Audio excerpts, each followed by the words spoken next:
When they were going through a hard time, they just kept calling on Allah. They just kept talking to Allah. They kept crying out to Allah. They made conversation with Allah. Inna kunna min qablu nad'uhu. والطور وكتاب مسطور. Inna kunna min qablu nad'uhu. And before even that, so Allah protected us from the punishment of hell. And we used to be worried about our families. But even much before we were even worried about our families, notice the min qablu this time. There's an extra min. In the previous ayah, 2 ayahs ago, there was qablu without min. But now there's min qablu, which means even before then, and even since the beginning, we were doing something. Nad'uhu. We just kept calling Allah. And this is a summary of their remembrance of their entire life. All these people in Jannah, from all these different centuries, all these different continents, all these different languages, and they all have one thing in common. When they were going through a hard time, they just kept calling on Allah. They just kept talking to Allah. They kept crying out to Allah. They made conversation with Allah. Inna kunna min qablu nad'uhu. And dua, nad'u, means two things. Call Him and also means pray to Him. Ask Him for things. Make dua from Him. We kept praying to Him. We kept asking Him. We kept begging Him. We kept talking to Him and begging Him and talking to Him and begging Him. This is what we did. This was our relationship with Allah. Ya Allah, just give me this. Ya Allah, just give me this. Ya Allah, just give me this. And then what did Allah prove Himself to be? Innahu huwa Al-Barr Rahim. As a unique name of Allah. Never in the Quran does Allah describe Himself as Al-Barr except this ayah. Al-Barr. This is the only place in the Quran where Allah describes Himself as Al-Barr. Barr is used in other places in the Quran, like وَتَوَفَّنَا مَعَ الْأَبْرَارِ.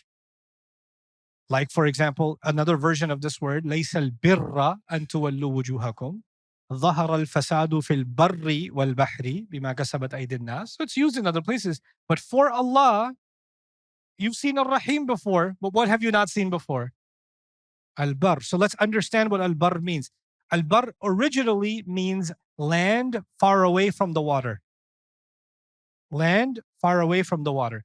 The land close to the water is Reef. Reef. And the land inland is Barr. The idea is it's the opposite of Bahr. So let's understand this first. When you're in the sea and you're on a ship, are you absolutely safe? No, it depends on the sea, doesn't it? If the sea decides and it turns into a tsunami wave or something, the ship can overturn. There could be a lightning strike. Anything can happen, but you're not safe until you reach what? Land. And once you reach land, even the reef area is still dangerous because large waves can come and strike the land. But when will you feel, if you've been out at sea for a long time, where will you feel the safest? When you are deep inland. Now you're on stable ground. This is a reliable place for safety.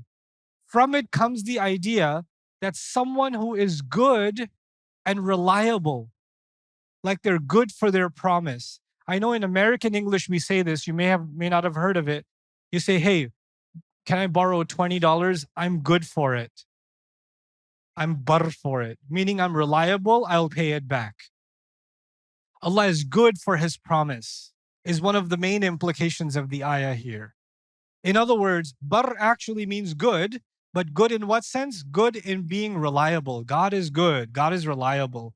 We used to call Him and pray to Him and pray to Him and because He is the ultimate one that is good for promises. He fulfills His promise. When He promised something, إِنَّكَ لَا تُخْلِفُ الْمِيعَادِ, you don't break the promise. So that's included inside of this meaning. And not only did He fulfill His promise, He gave me much more than what I even imagined. And that's inside what word? Ar-Rahim.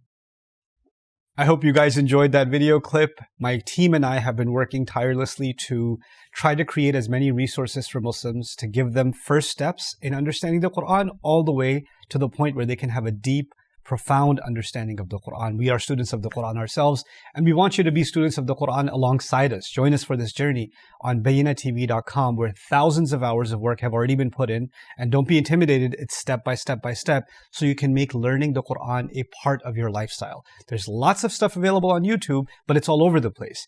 If you want an organized approach to studying the Quran beginning to end for yourself, your kids, your family, and even among peers, that would be the way to go. Sign up for BayyinahTV.com.